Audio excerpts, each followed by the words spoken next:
Hey guys, Chris Harrington coming at you live from Bonita Springs, Florida, in my man cave slash home office slash video room at the moment.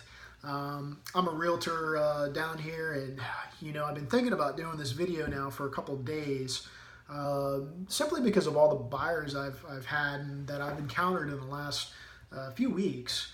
I want to do a video to kind of review 5 critical steps to get you on the right path for home ownership to buy a house. Sounds simple, right? I'm just going to buy a house, no big deal. Well, there is a strategy, and there are 5 really critical steps. And just to kind of back up a little bit, my perspective as a realtor, my phone rings and I start talking with folks, and they haven't been pre-approved. They're really fired up and excited about a couple of these houses.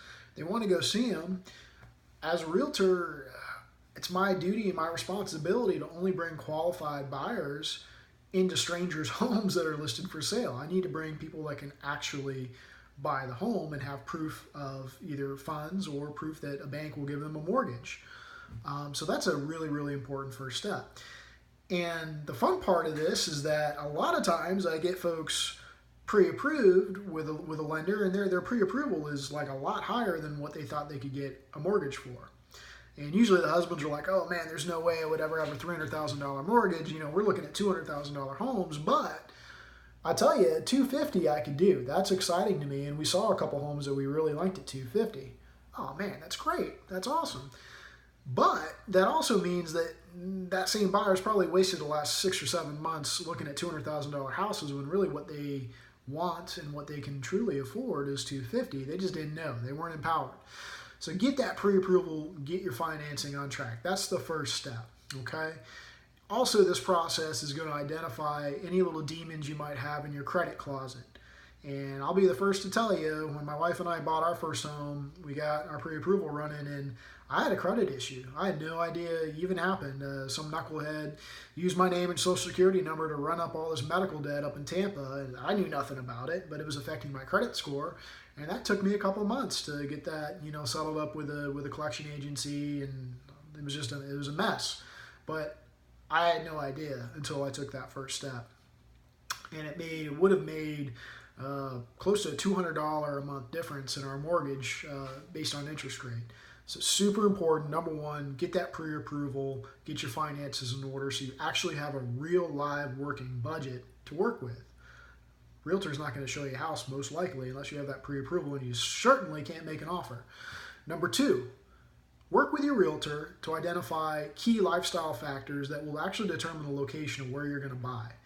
I ask a lot of personal questions with my customers. I dive into their life and really try to understand what makes them tick and what's important to them from a lifestyle factor, okay? Whether it's being close to church, whether it's their kid's school, whether it's, my sweet Midwestern couple that wants to just live at the beach and be at the beach as much as possible in their retirement years, whatever that might be, your lifestyle will determine where you live.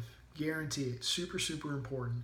If you kind of look at that shopping as kind of a funnel, at the top of the funnel up here, you got to have your budget. And once you kind of sift that out, you knock a layer out.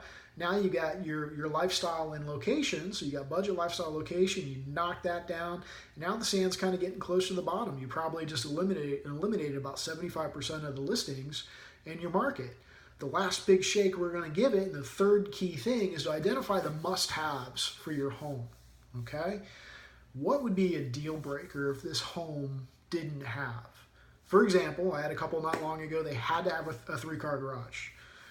Daddy had a lot of toys, and he needed that 3-car garage. So, through my questions, we identified that, a 3-car garage was a deal breaker. Boom, you just sifted out most of the homes probably in the neighborhoods that we were looking at, okay?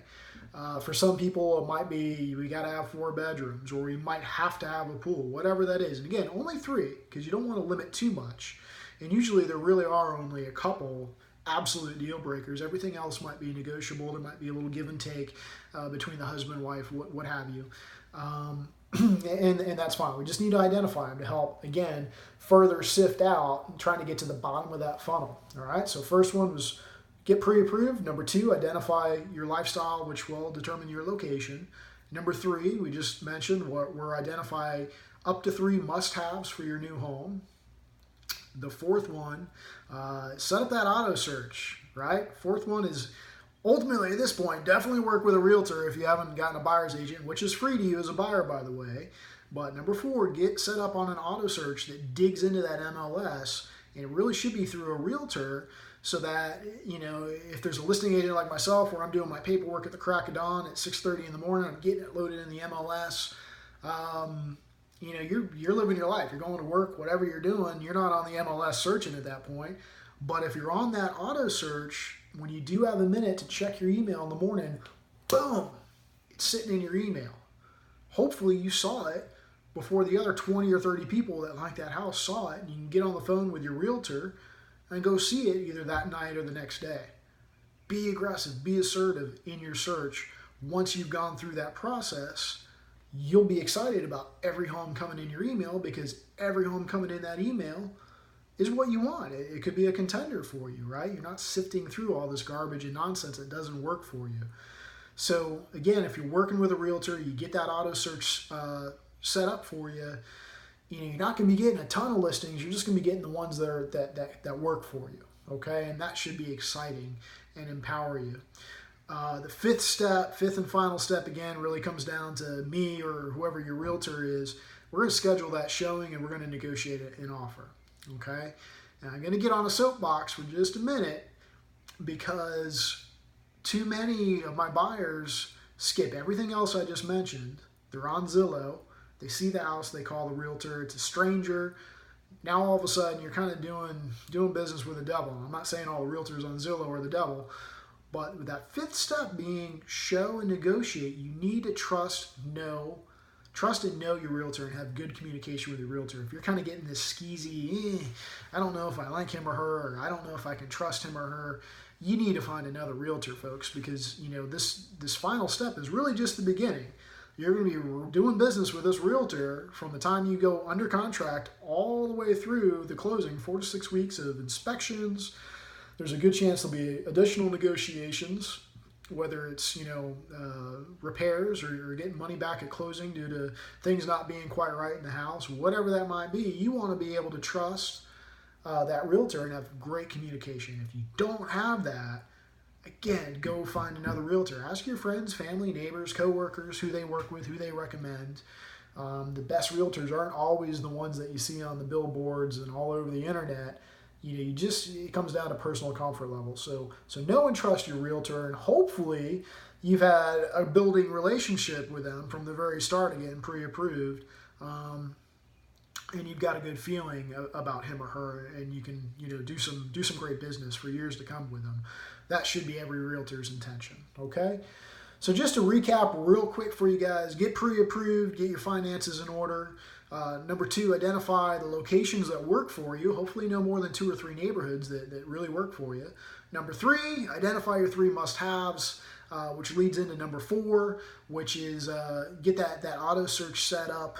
And then finally, number 5 comes down to this guy right here. Know and trust your realtor to get into the negotiations and make an offer, okay? There's a right and wrong way, you know, to buy a house. What I just ran through, pretty fundamental. If you do those things, you're going to have a lot less frustration, a lot less heartache and aggravation in buying your next home. Again, my name is Chris Harrington. If you have any questions or want to give me a ring, my number is 941-740-1742. And I service South Lee County, North Naples. I'm actually from Charlotte County, and I can help you out up in Charlotte County as well.